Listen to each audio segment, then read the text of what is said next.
প্ৰস্তুতি সম্পূৰ্ণ অহাকালি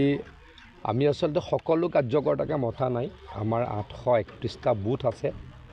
আৰু কেইটামান বুথ নতুনকৈ বাঢ়িছে সেইকেইটা অলপ দূৰ হয় ইয়াৰ পৰা বিশ্বনাথ চাৰিআলিত আৰু গহপুৰৰ ওচৰত তাৰ পৰা হয়তো কালি আমাৰ মানুহখিনি নাহিব কিন্তু আমাৰ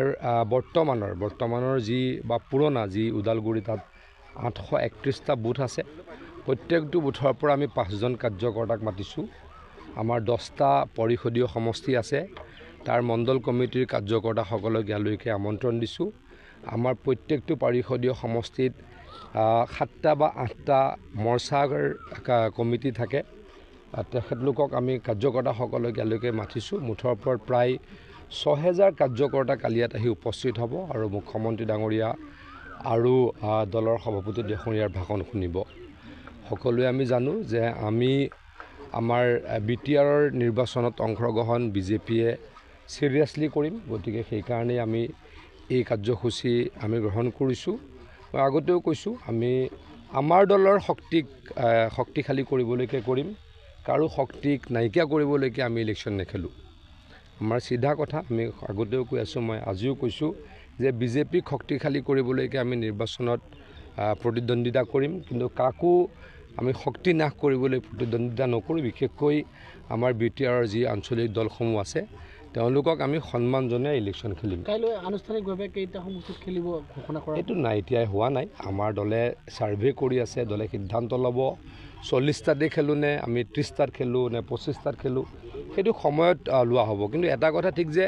দুটা সমষ্টিত ইলেকশ্যন নেখেলোঁ বুলি আমাৰ মুখ্যমন্ত্ৰী ডাঙৰীয়া আৰু সভাপতি ডাঙৰীয়াই ঘোষণা কৰিছে প্ৰমোদ বড়ো ডাঙৰীয়াৰ সমষ্টিত তেখেতে য'ৰ পৰা খেলিব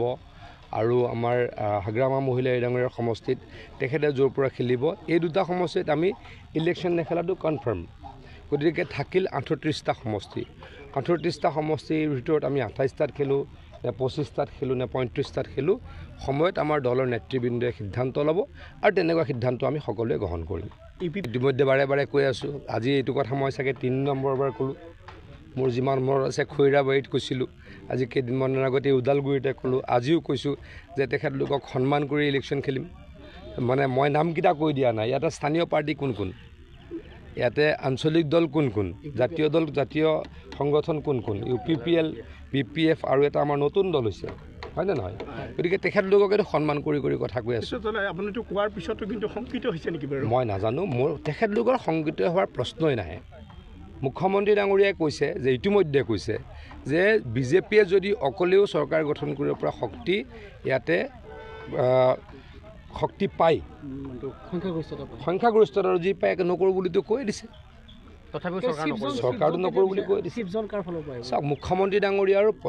আমাৰ দলৰ সভাপতি ডাঙৰীয়াই সিদ্ধান্ত ল'ব কিন্তু মই আকৌ কৈছোঁ ইয়াৰ যিকেইটা আঞ্চলিক দল আছে তেখেতলোকক অসন্মান কৰি আমি চৰকাৰত নবহোঁ কেতিয়াও আৰু বিশেষকৈ বড়ো সম্প্ৰদায়ক বা ইয়াত থকা সকলো ব্যক্তিক আমি অসন্মান কৰি ক্ষমতালৈকে আহিম সেই কথা আমি ভাবিবই নোৱাৰোঁ আমি সকলোকে লৈ সমিলমিলৰে এখন চৰকাৰত অংশগ্ৰহণ কৰিব বিচাৰোঁ আমাৰ সেয়ে স্পষ্ট নীতি